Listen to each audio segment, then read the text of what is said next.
like basic/core or professional. Yeah.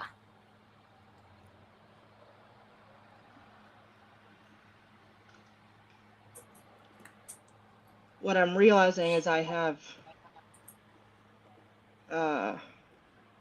stuff in my wallet on my phone, like my cards, but I don't have them on my computer.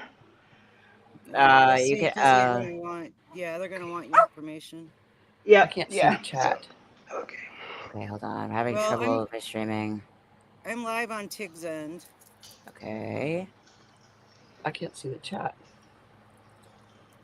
Let me see what's going on here. There's no one here yet. Okay, that's not it. We're having trouble streaming to your destination. Is it possible? There it is. Yeah. Okay. I have a pack of dogs, so, well, Amelia's not there yet, so. I have a couple dogs. They're being very good right now. Very quiet. Yeah. So, Hawky, are you okay? There's a duck there, buddy. Yeah, hold on. I gotta reload real quick. So we're live on Substack. That's all. Yeah, That's all good. Yeah, I have that window open. Yeah, I said we're having trouble streaming to your destination. Is it possible the stream was ended Go on deleted from TV. the destination? No. This can occur, or the wait, no, this is a bullshit. Okay, hold on. No wonder. Yeah, because it's working fine. So okay, why is there an error? Okay, hold on. I'm just gonna leave it. Yeah, I'm It should in be fine. your. I'm in. Yeah, and I your- see it in another tab, so we're gonna be good on that. Yeah. Amelia, how we doing? I'm so sorry. No, You're it's okay. fine. Trying to get it to come up. We still don't have anyone. I mean, we're early. So There's it says there's 4 in the chat. That's probably all 4 of us. That's probably us, yeah. Yeah. Comments now live. Oh, hello. Oh, who's Hello. this? Oh, hi, Evie. It's my godmother. She comes on. Hey. Here comes on. Hi, hello. Evie. Hi, Tig's godmother.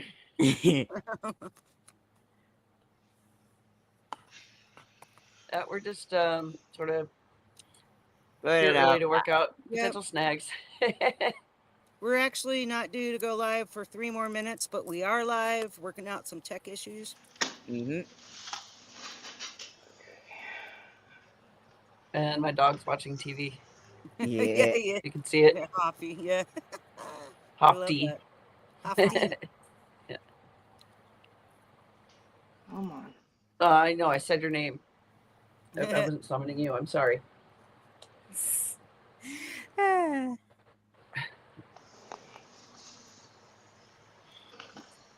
We're getting there. I'm just putting my information in. So No problem.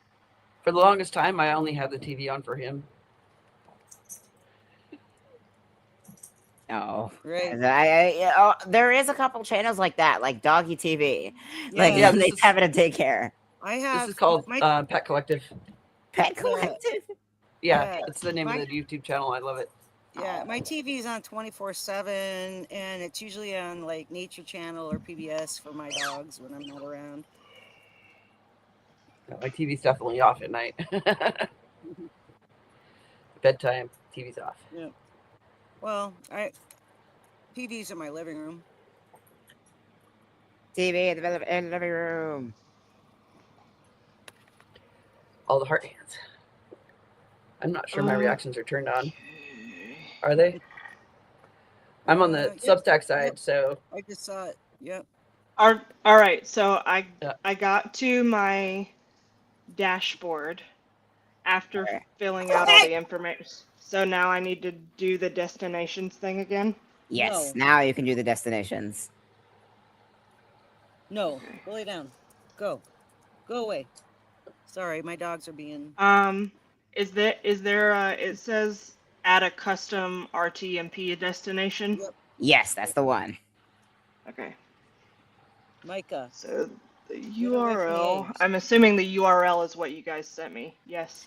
No, not that one. The URL is actually the URL and stream key I will send to you in a Substack DMs right now. So you can go ahead and check a different tab and check the DM for the group chat on Substack. Should be able to see all the information. Okay. Perfect. Thank you. I'm so glad they came out with the group chat. Yeah. I know. So much easier. Micah, go lay down. No, we're all talking now, so they're like, "Hey." Yeah. So Bandit's just chewing on his Atlas. little Go. Kong. There's a bowl of like hard-boiled eggs next to me on another like camp chair, and my dogs are going bonkers over it and being very, very protective. Hard-boiled eggs. Hey, hey, hey, lay down. Dad, Lay the down. eggs wouldn't hurt them, but egg farts from dogs are pretty they're intense. brutal. Here, lay down. When I had Hofke as a puppy, before I banned it, I used to take him with me to like outdoor places when I could afford to go, and he would just lay under the table. So I was training him to do that, and this guy said that there was a mistake order of poached eggs. So they were made by mistake, and he was just going to throw them out and asked if my dog could have them. I was like, sure. Okay, so I have a question. Hey, Joe. What's that? Yeah. There we go. I see it. I forgot to put the RTMP first. Yeah, no need. It's all good. How you doing, Joe? Hello, Joe.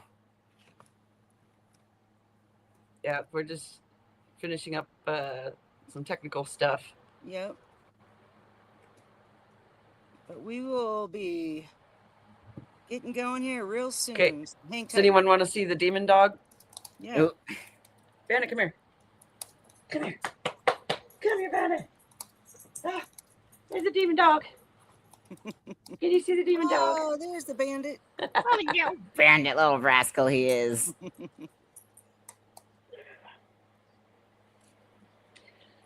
He is ancient. Yeah. How really tired and still, but okay, thanks. Well, Joe. Okay, it's telling me the URL is invalid. URL is invalid. Oh, okay. New plan. So what you can do, you're gonna go live on your end. You're gonna go to Substack and just go create new live.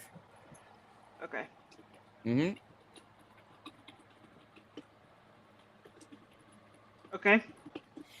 Create new live, and you're gonna scroll to the bottom where it says like when you're making the live, you're gonna go to go live with stream key.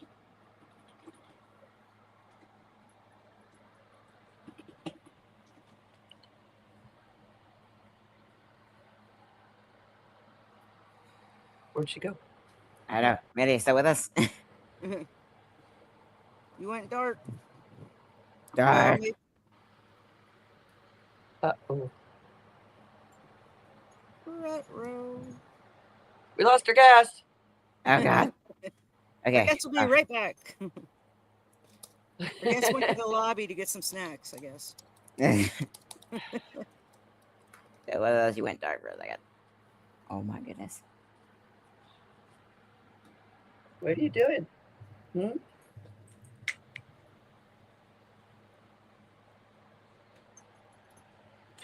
Peace. Yep.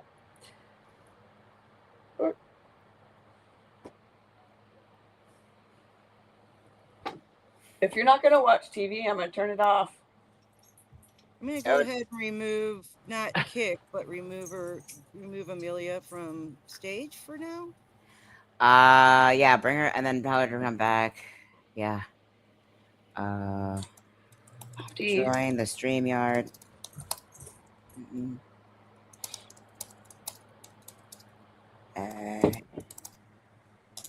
Dark.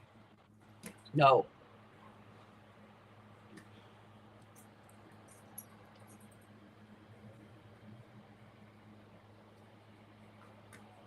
I mean, technically we have Evie and Joe right now, so we're still low on the chat side. So I mean, we usually don't get like a full house until like 10 minutes in or so. Yeah. I mean, maybe because we chronically have tech issues. Yeah. Yeah. Like, we'll give them time. Give it a minute. Yeah. Maybe I should recruit Stefan to come up with a list of dad jokes we can share during tech support. Oh yeah, we can just read those over. That would be great.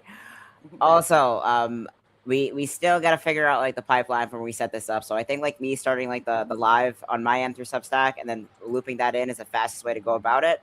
And then we go and then we go with promotions, and then we go if we have like a new guest immediately through it. I'll write up a little playbook and we'll go through each and every. Yeah, she back? I'm backstage. Yeah, yeah. You can just put them like in the kitchen or something. Yeah, yeah. Yeah, she's guarding them from the other dogs.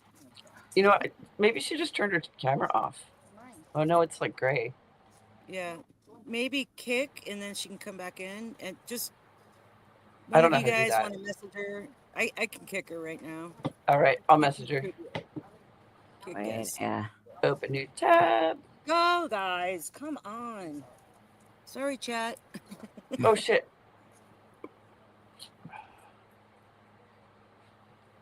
Okay. Help. Yeah, RTP. Yeah, that's the one. That's the one, Amelia.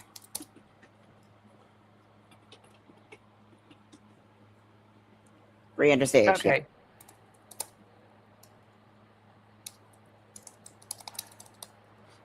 Tig, I accidentally declined the invitation. Oh no. Oh boy. Oh my goodness. Oh, it's okay. We can I can.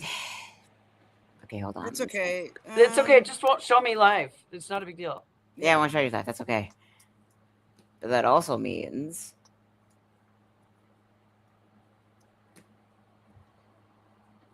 Yeah, it just won't show it. Working on it. All right, Amelia's working on it. Coming back soon. All right. Go lay down. Yeah, okay. I felt a cold nose. Nope. That is not a dog toy. That's a hacky sack. A hacky sack that is older than you, Tig. Oh, wow.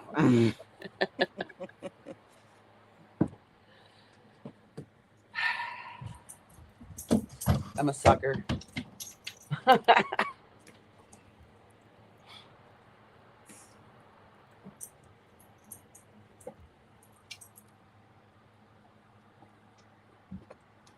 Yeah, peace. There she is. Can you bring her on? Yep. I don't. Oh my god. Yep. Oh yay! And we're back. Okay, Amelia. How are we doing? All right. I'm back, but I still can't do the stream this to your audience thing. Okay. But don't worry about it. All right, cool. Yeah. It's okay. It's okay. Mike. We'll figure that out for next time. Yep. All right. Turn your mic on.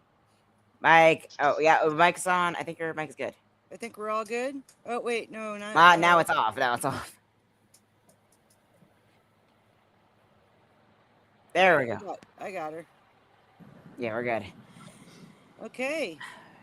All right. Are we all set? Shall we proceed in the show? All right, let's get with the show. Okay. Hello all. Welcome to Mind Haven. I am Sushi, host of the podcast. I have my two co-hosts here, Tig and Nero. Hey, Stuart. And our special guest tonight is Amelia Hall. And the topic is parenting with disabilities.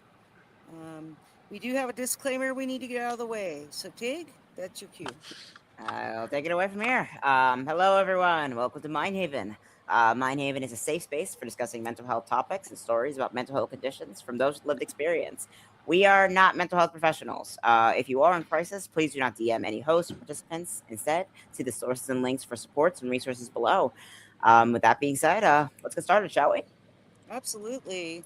So, Amelia, you have the stage. This is your time to share your stories. So, do you want to introduce yourself? Yeah. Sure, absolutely. Yep. So I'm Amelia Hall. I write the disability dialogue on Substack. I have a physical disability. I also deal with anxiety and depression as well. And what I want to talk about today is the fact that I also recently got an ADHD diagnosis. and I have a kid who has an autism diagnosis. And I think there are not many people who are talking about parenting with a disability. I don't feel like disabled moms are included often in the circle of mom groups and things like that. So that's what I want to talk about today. Awesome. Excellent. Absolutely. So, yeah, first off, chat, if you have any comments or questions, feel free to type them into the chat side and we can relay that onto Amelia. And with that being said, let's go ahead and hear your story. Sure. Yep. So I was born with cerebral palsy. So that's my physical disability that I deal with. Currently, I utilize a walker for mobility purposes. However, that wasn't always the case. I used a variety of different mobility devices when I was a child and had numerous surgeries associated with my cerebral palsy, as well as I did have physical therapy from the time I was 2 until I was 16. And so I do have a lot of PTSD around the medical things that I went through, just because many of them were very, very painful. But one thing I do want to mention, one thing that's been important for me is, I think I said I recently got an ADHD diagnosis, and my son is on the autism spectrum, and he starts school tomorrow. He starts kindergarten tomorrow, and it's a big transition. It's a big transition for anyone. In my case, I faced a lot of bullying when I was in school related to my physical disability. It wasn't overt bullying, but it was, stares and glances and snickering and kind of the stuff that you can't really prove, if that makes sense, just Sure. because it wasn't overt. And so as a parent, I'm anxious about that for my own kid, because it was a very difficult. My bullying experiences obviously impacted my life quite a lot, and yeah, go ahead. Oh, I was was the part of that bullying like a lot of exclusion? Yes. So I remember, in school, often there's gym class, right? And I do remember early on, I had a really great gym teacher who he always included me. He always figured out a way for me to be involved, which he was a fantastic human being, and I adore him to this day. But I did also have I did have a teacher and mainly other students who were not as accepting. And so in gym class, I was the kid that was picked last, and it was almost like, okay, who's gonna get stuck with Amelia this time? Yeah. Based on whatever we were doing. So yes, on the exclusion side. Wow. That must have Amelia, been devastating. Yeah. Mm-hmm. Yeah. Amelia, I'd like to share my experience with the CP diagnosis, not with myself, but growing up.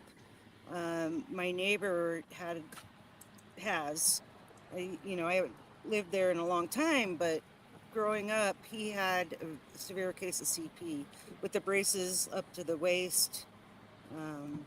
And I just remember, like, our neighborhood we'd get together and play a little like tag football in our front yard. And sorry, I just spilled a drink all over my computer. Oh no. That's okay. It just slipped out. Anyway, yeah, they would bully him, and yeah, it was bad. So I get where you're coming from for sure. Absolutely. Anyway, sorry, I'm gonna redo this. Go ahead and keep telling your story. For sure.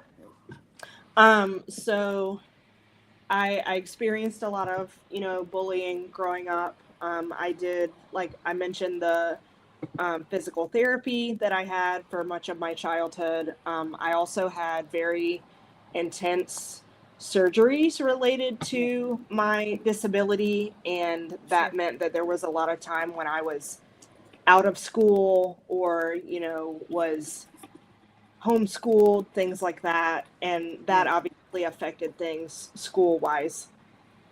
And I just think,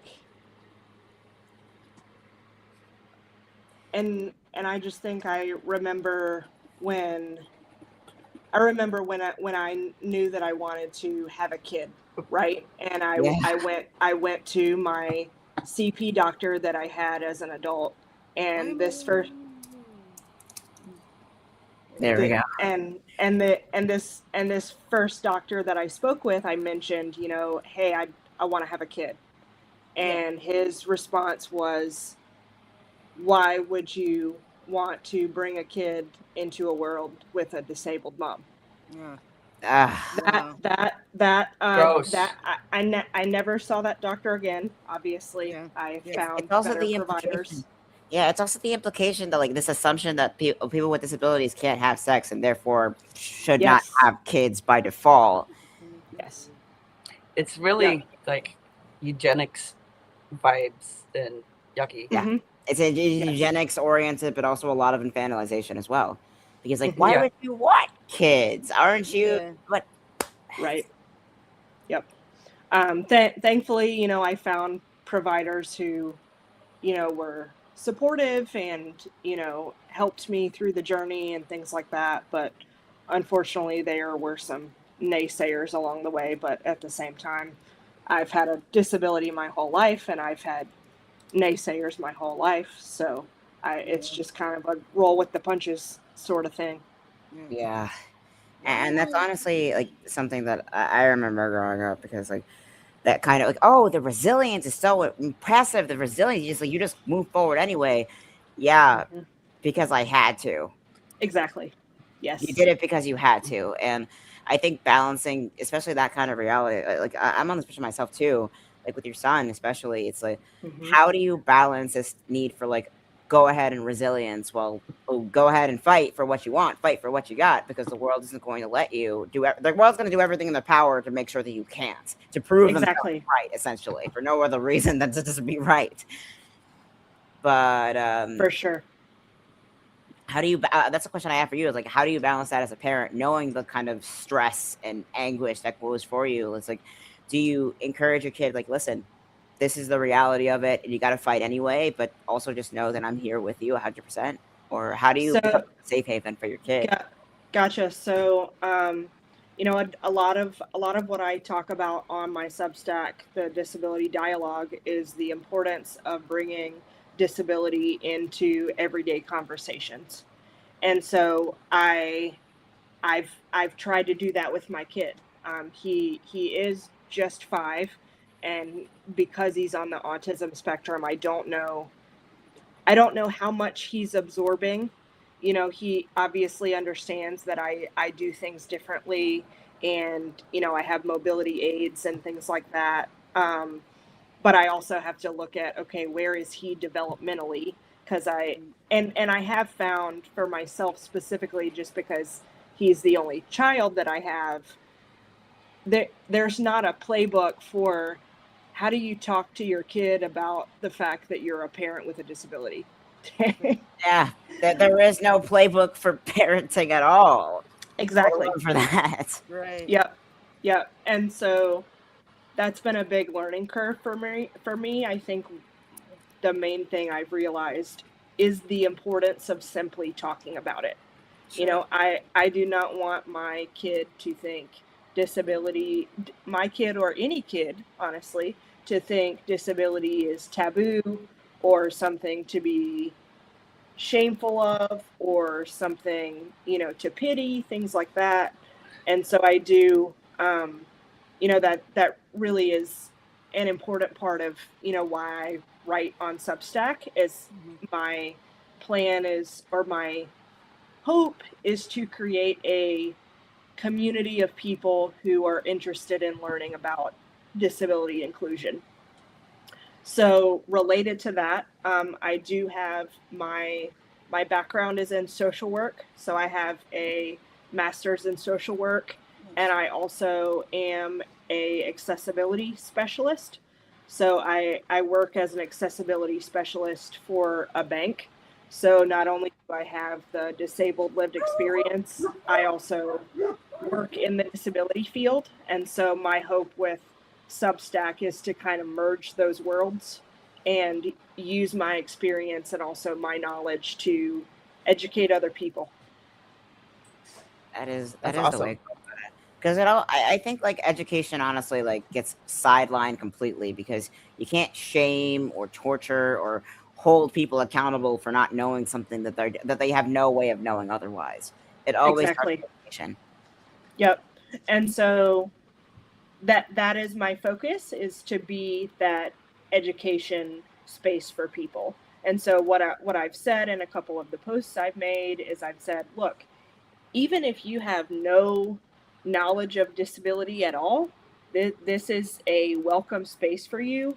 I have opened a paid a chat for paid subscribers where I'm going to be launching basically ask me anything threads, where I'm basically telling people, hey, all the things that you want to ask someone with a disability that you've been terrified to ask, this is a safe space. You can ask your questions. It's okay to be wrong, and it's okay to sound stupid. It's part of the process. Yes, and I do caveat that with, obviously, if there's something I'm not comfortable answering, I'm not going to answer it, but I'm also not going to tell people that they can't ask certain things, because if you don't ask, how are you supposed to know? Yeah, I mean, there's asking in good faith, and there's like debating in bad faith, and having that discernment is important. Yes, very much. And I think, like Ross, you're saying, like teaching your son like what good faith and what bad faith looks like, because I think like for, as someone on the spectrum myself, it can be really really hard, especially when you're first learning. Honestly, it can be like, oh, what is good faith and what is bad faith? Even if they use the exact same words and the exact same tone, it can mean something completely different depending on the circumstance. Yes. Yep. And so, yeah. So in teaching my son, I've just been trying to tell him, just obviously the basic stuff of treat people with kindness and respect, and everybody's different, everybody's unique, no one is the same. And so just because somebody does something differently than you, it doesn't mean that the way they're doing it is wrong. It just means they're doing it differently. And if you have questions, I basically said, anytime you have questions about anything like that, I am the person to ask. So I want to create this safe space for my kid, but also create that safe space for other people who want to learn, other parents who have disabled kids, all that sort of stuff. Yeah, like just because things are doing it differently doesn't make it wrong, and just because everybody is doing it doesn't make it right. Exactly. Yes. Yeah, I think as long as person isn't being actively mean, Yes. If they're trying in good faith, and me personally, I like to try to give them a chance to learn, and then after that, they're going to show me whether or not they're willing to learn. Right. And some people aren't. Yeah. Give them the chance to prove themselves for you. And if they fail, then you go forward. But I think it's just like innocent until proven guilty. That's something that needs to be taught more. That kind of discernment. For sure. And I do kind of want to touch back on the parenting piece for a little bit, because I want to talk about what my experience was like when I first got pregnant with my son, and I started digging into, okay, what is parenthood going to look like for me? And as with living with a disability, a lot of it was trial and error. A lot of it was, okay, I can't do this thing, so what do I have to put in place to make doing this thing easier? I did and still do have a very, very supportive family, and so that was huge for me. Without that, I don't think I would have gotten to the point that I'm at right now, just because the resources for disabled parents in a lot of ways are pretty much non-existent. Yeah. I did find some stuff, but I do remember when I first went, I saw a maternal fetal medicine specialist before I got pregnant with my son, because we wanted to figure out, okay, is Amelia going to be able to have a natural delivery, or is she going to have a scheduled C-section and stuff like that? Spoiler alert, I had a scheduled C-section, but that was fine. I have no problem with that. But I remember the doctor came in and she said, okay, I did some research. The most recent study on people with cerebral palsy who were pregnant was in 1992. Good God. Dang. Mm-hmm. And your son is 5? Yes. Over 20 years ago. What the hell? And because I was asking them, okay, how are we going to tackle this? And they said, yeah, the research we have is very old. And I was like, no shit. No shit.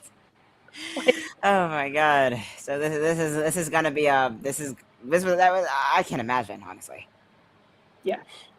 So obviously it worked out. My son is 5. I'm here, Yes. but that's what matters. But I think realizing that sometimes you have to navigate a world without resources, and it can be really disheartening to talk to the people who you think have the resources, and they come back and say, we have no idea what to tell you. Yeah. And so in that question, I'm like, okay, like what does that mean for me as like a disabled parent? And they look at me and they just shrug their shoulders, and they're just kind of like, good luck.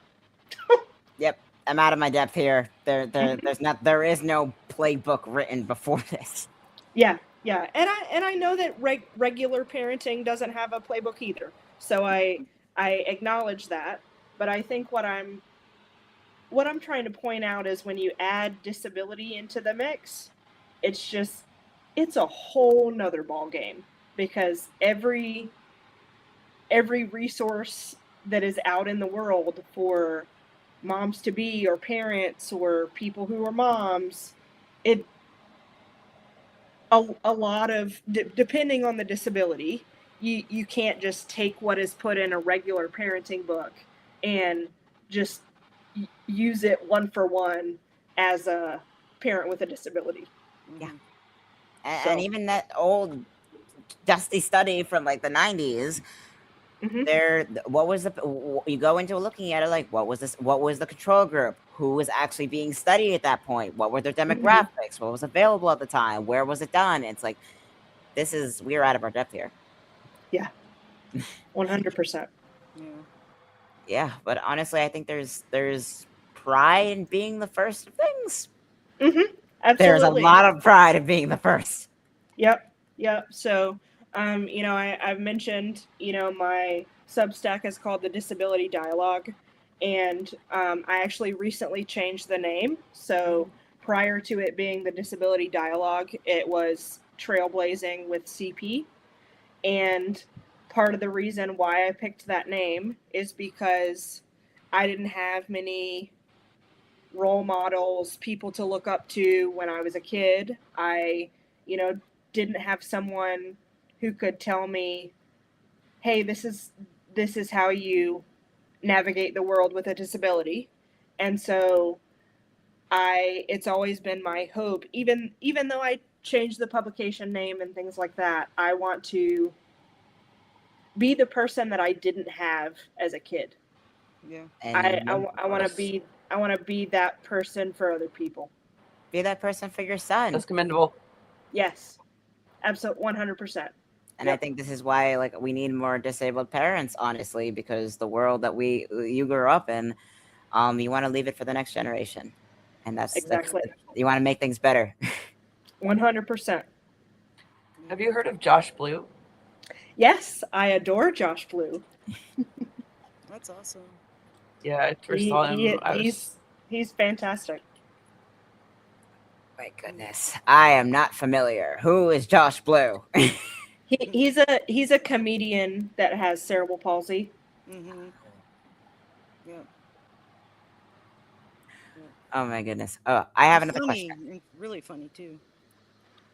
All right, go ahead, Tig. You had a question? I have another question. Yes. This circles back to starting kindergarten for the first time, and just like developmental milestones and stuff like that. A lot of those like first steps for your son, they may not match, especially because like a lot of the information that we have on developmental autism is still rapidly changing to this day. I mean, I'm currently like trying to get into research on that field as well. It's constantly changing. So even if you don't really have a playbook on that front, what are your contingency plans with your son? Like when those like consistent roadblocks may come up, what is your go-to with him? So because of my because of the fact that I have an MSW, you know, I have a social work and advocacy background, I know that there are going to be things that are going to come up that I'm not really going to know how to handle. But at the end of the day, what matters is I know myself, I know my kid, and sometimes it may mean that we have to do some trial and error to figure out, you know, what supports work best. You know, just because of the fact that this is his first time in school. You know, for the last few years, he has been in an in-home daycare. But the max number of kids in that setting, I think, has been 5. And that is it's going to be a whole different ball game in an elementary school. And I'm pretty worried, to be honest with you. But I also, my kid is happy and he's so excited, and he asks me all the time, you know, his main question for me has been, you know, he calls kindergarten his big boy school. Like that's what he refers to it as. And he says, "Mom, am I going to make friends at my big boy school?" Aww. And I'm like, absolutely. Mm-hmm. Yes. And he even though he is autistic, he is very, very social. Mm-hmm. You know, he wants to interact with other kids and things like that. You know, he does have special interests, you know, just because of the autism and things like that. But it reminds me of myself in a lot of ways, because the one thing that I wanted as a kid was I want friends. Sure. And seeing that in my own 5-year-old son is beautiful and heartbreaking and scary, and wonderful all at the same time. Oh yeah. Your son's got the audacity flavor of autism. Yes. The kind of kid's gonna be king of the outcasts. Oh my god, I remember those days myself. I used to be king of the outcasts. Oh my god, I mean, he's gonna be okay. But also, like, this goes into school supplies. What have you thought about in terms of like getting like little go bag, like little contingency bag for him? Like, does he like gadgets? Gotcha. Like, what does hyperfixation look like? Does he like gadgets? He likes tools? Like, what does he like?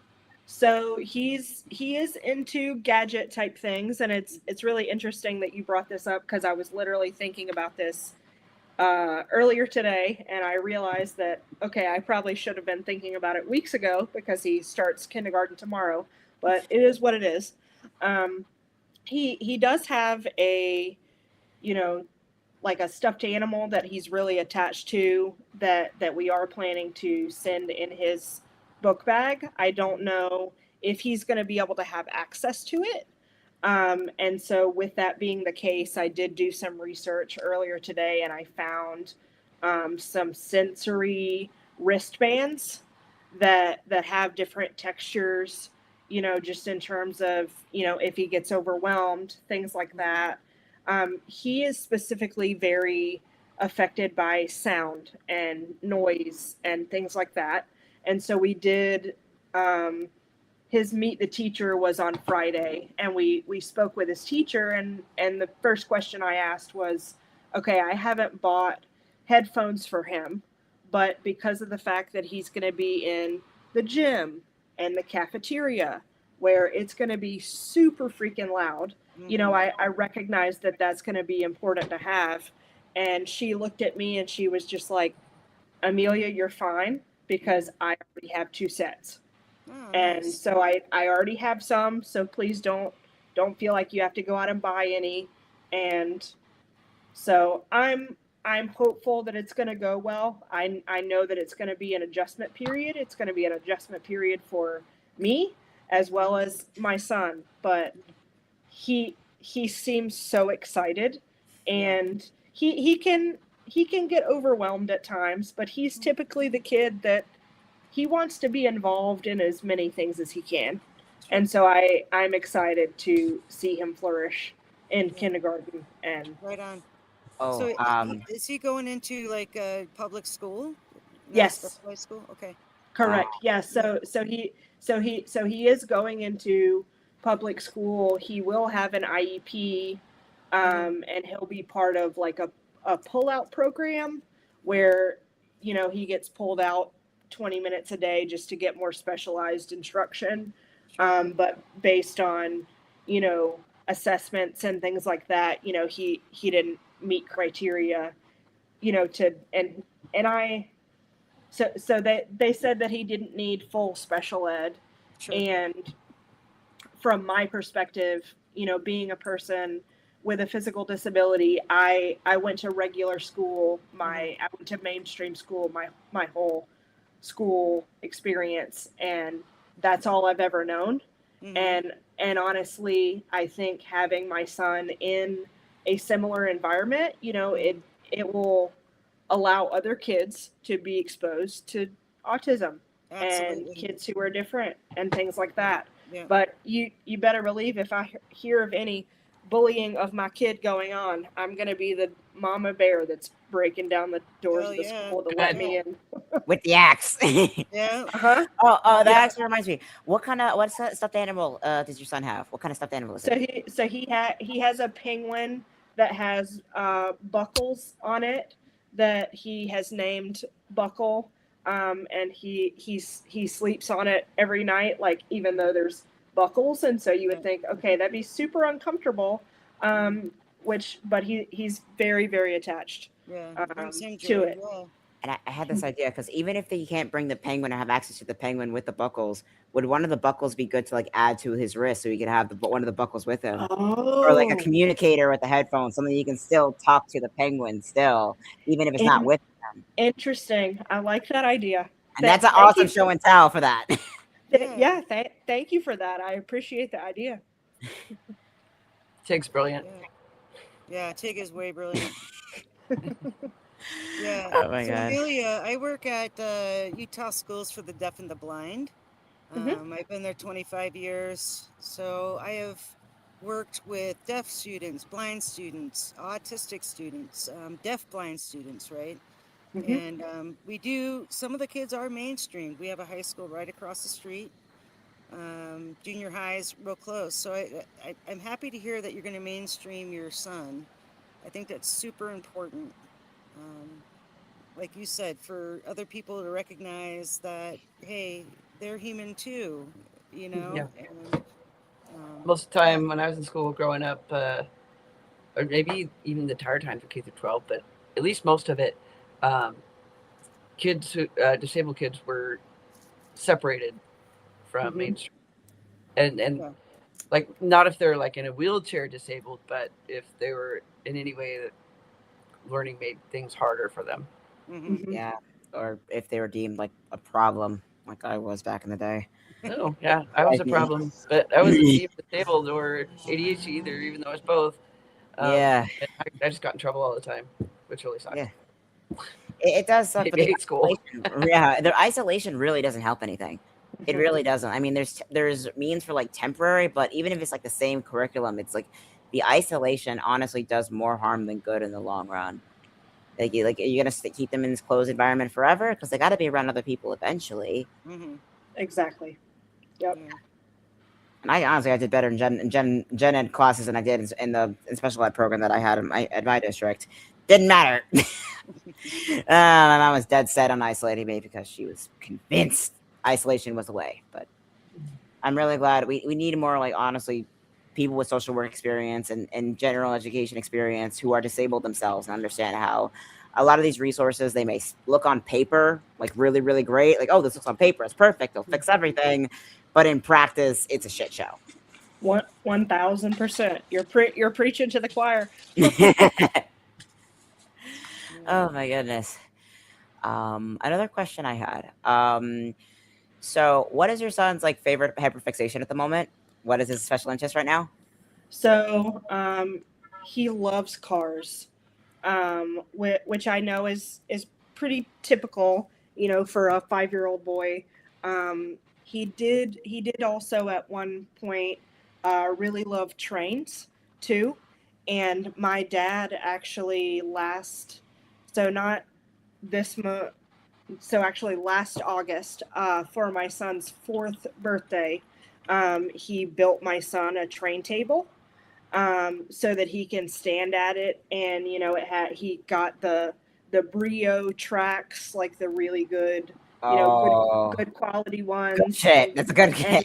and got the trains, and then there's one that you can put a battery in and it moves by itself, and things like that. And he loved that for a really long time. He still plays with it, but right now it has cars all over the top of it, because cars is the main thing at this point.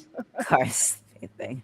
That's gonna be good with other 5-year-old boys. 5-year-old boys like cars. Have you ever thought about getting him Yeah. one of those models that they can put together? Do you think he, like, maybe later on would be interested in, where he can make his own car?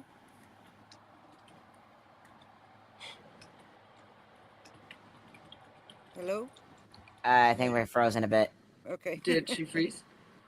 Possibly. Yeah. You mean Uh-oh. We lost your audio, Amelia. I think a little glitchy. Yeah, glitching a little bit. You mean like for a car? Yeah. There we go. Yeah. All right, like yeah. model cars where they can build their own. I never thought about that. Yeah. Or even just like little play radios for kids, because cars have radios and radios are fun for communication and gadgets and stuff like that. There's a lot of like little gadget models you can buy online for kids, like the kind of gets them into the mechanics and stuff like that. Okay. Yeah, we can hear you. Yeah.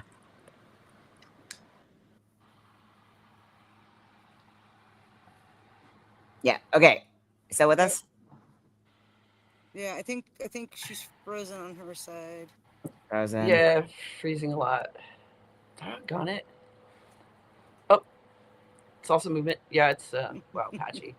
Should we reboot again? Yep, Yeah. Looks like she just did. Maybe it was our internet. This happened a lot with Julie too, I think. Yeah. Yeah. Hang tight, guys. She'll be back. She'll be And back. if you have any questions or comments? Yeah, I've always wanted to learn radio. Yeah. Yeah, I taught myself radio. It's a fun one. No problem. I'm so tired today. I'm sorry. Yeah. I know. Sundays are like, ugh. Gotta go back to work tomorrow. Yeah. I usually have more energy. Just not today. Well, hopefully we get Amelia back real soon. Oh, there we go. go. I heard a bloop. Yep. The bloop bloop. Okay, I added the stage, but oh, there we go. There you are. Give me just a second. Yeah, that is a different camera. It is. That's what I'm trying to fix. Oh, okay. Welcome, Laura. Hi, Laura. Just dealing with some tech issues, but we'll be back We'll be back. Device is not connected again. Uh-oh. Need to reconnect their Okay. mic. Anybody want to see Hofty? Yeah. Let's see Hofty. Hofty, you want to say hi? Don't hit the keyboard, okay? Do it. You can do it. Come on, say hi. Up here. He can't see you. Here, full screen. See? Look. Hey, Hofty. Up here. All right, we have Amelia back. Are we good? Can you hear us? All right. Yeah. Yes. I'm so sorry. Oh, no worries. No, it's no worries. Oh my god. So, yeah, 5-year-old boys do love cars, and we left off on radio, and we're getting close to the top of the hour, I think. Well, So we have 15 more minutes. We can Yeah. chat for another 5, and then we'll get into our moments Moment of of joy joy. in selling ourselves.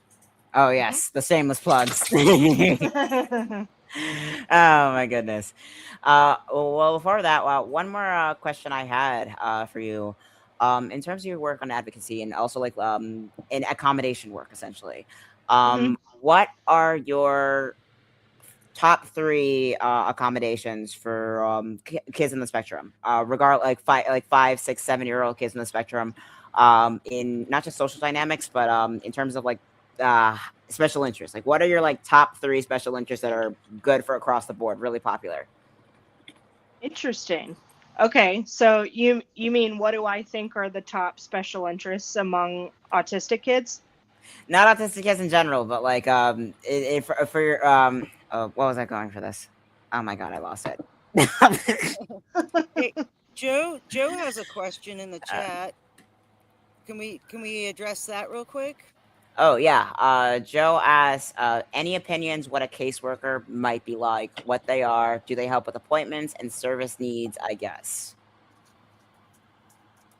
Okay, so I'm trying to when you say so, you know, like I said, my background is social work. When I think caseworker, I think you know, a caseworker that's through DSS and things like that. But there are also like, I guess, disability related caseworkers too. And so I don't know if he's meaning, you know, what would a disability advocate specifically look like? You know, within the school system, I might need some clarification on the question. What's the term? CCE, CCD? What's the acronym?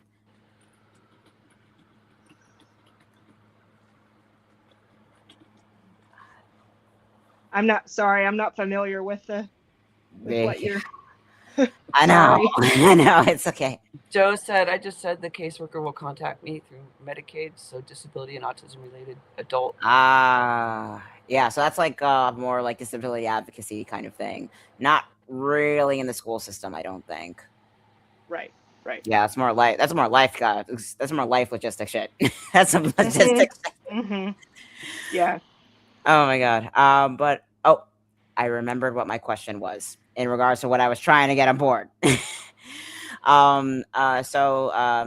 Amelia, with your experience in social work in terms of getting kids in education, what are the most accommodations you would use for kids in the spectrum in your line of work? Like, what were the top 3 things you would suggest? Okay, so I do want to caveat this by saying every kid with a disability, even if you have 2 kids that have the same disability, every kid is different, and you can't blanket anything, you know, in terms of what works for one kid is not going to work for somebody else. So I'm going to answer your question as if I'm thinking about my own kid. And so for him, headphones are going to be huge because he is very overstimulated in loud environments, and he tends to shut down and things like that. He will also he can have a difficult time processing things, you know, in terms of when he's being asked questions and things like that. And so another thing that is likely very much going to help him is just having people who understand that and can give him the time and the space to formulate responses, as opposed to just saying, hey, okay, you didn't say something immediately, so we're going to move on to the next kid, you know? And so giving my son in this instance, you know, time to process questions and figure out his responses and things like that. Yeah, so extra time, like not even just a. Also, like this may be a training question for staff members, because I don't know if you work with staff or teachers in that regard, or is it just directly with kids? But in training staff and teachers to administer these accommodations, is it solely with okay, give people extra time, but also do you offer any suggestions on tweaking the language in order like tweaking the requests?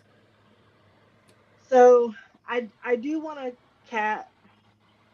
I don't have tons of experience in that, to be honest. A lot of what is going to happen with my kid starting on Monday is a whole new ball game for me that I don't I haven't played it before, so we're going to be looking at the rule book together, if that makes sense.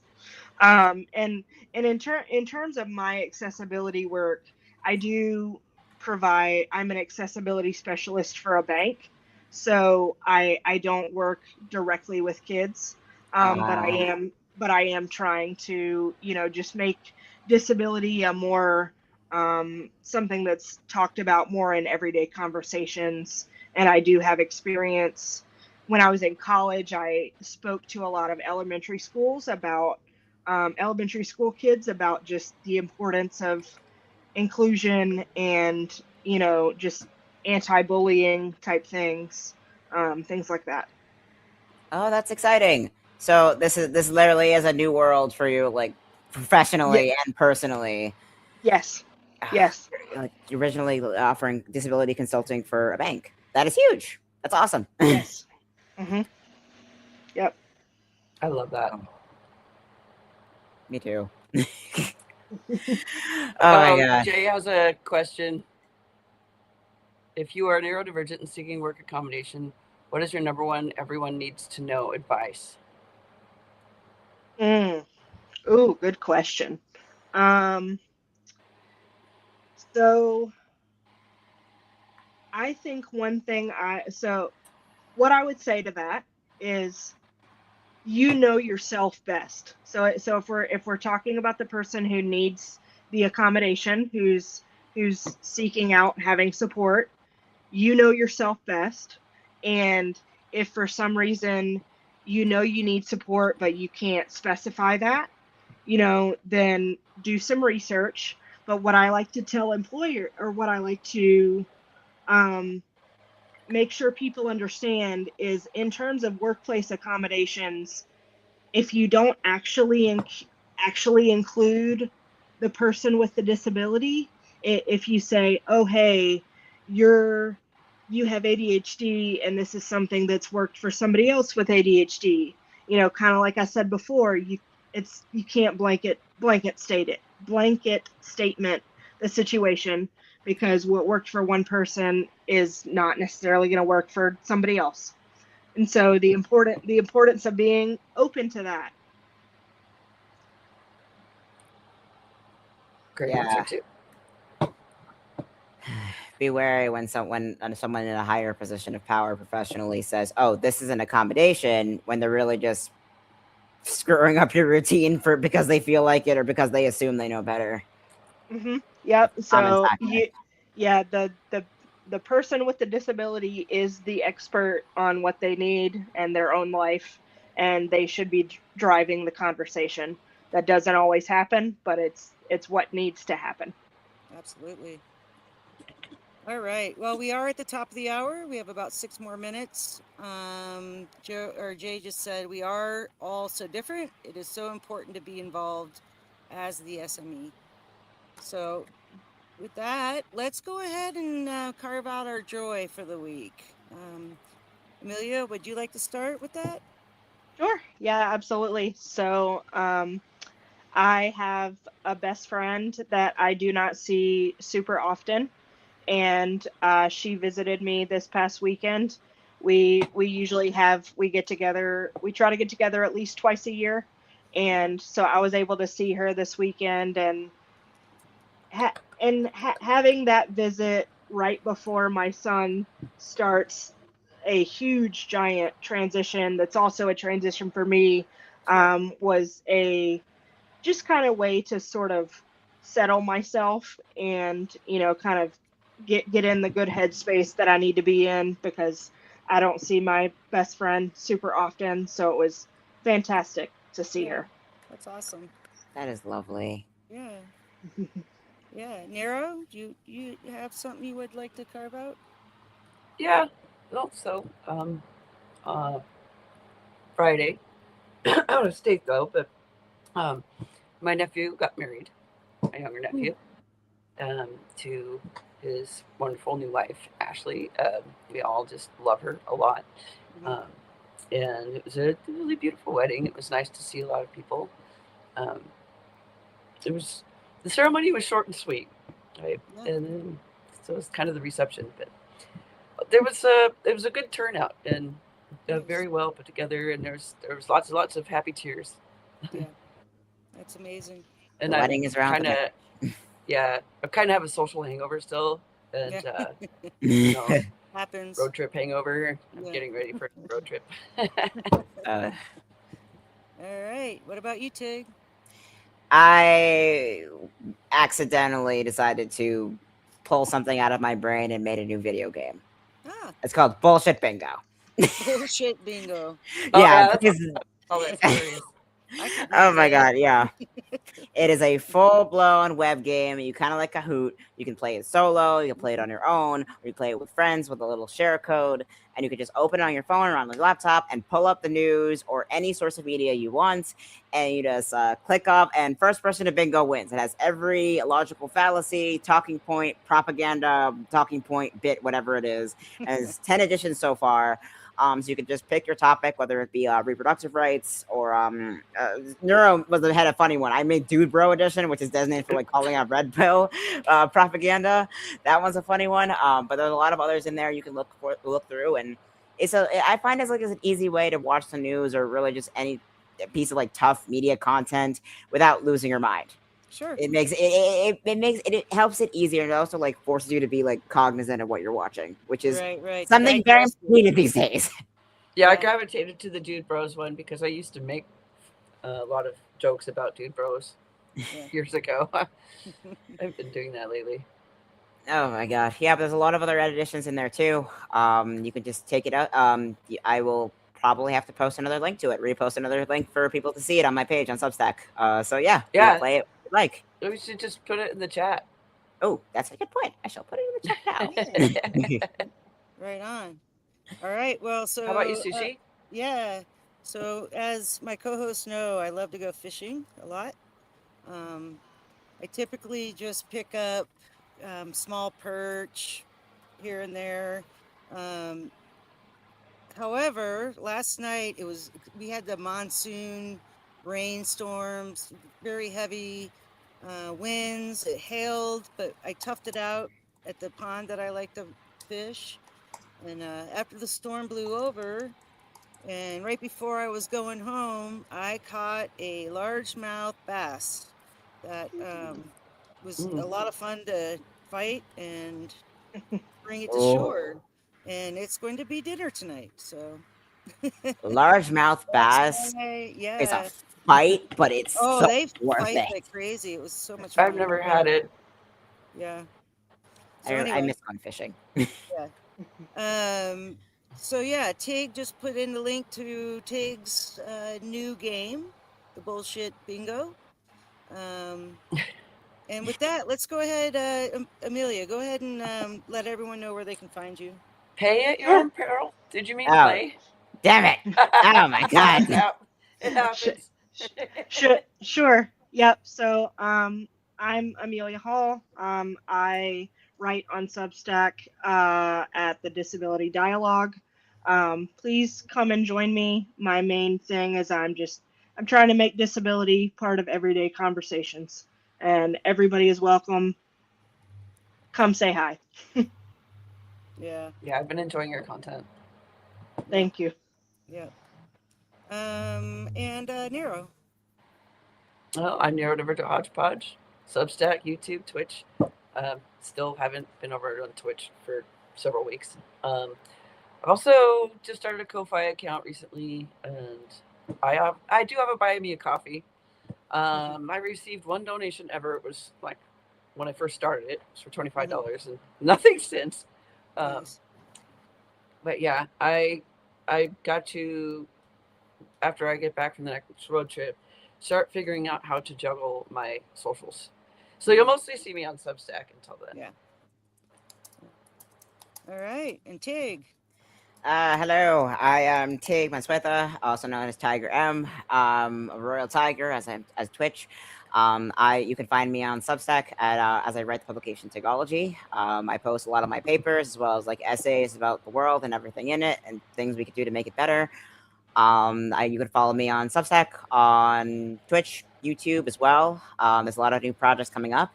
And I also have a little website, a blog where I cross post a lot of my, you can find all the links to everything I'm working on, projects, including stuff like Bullshit Bingo as well. So you can find that at tigologyverse.com. So I will post the link to that here as well. Right on.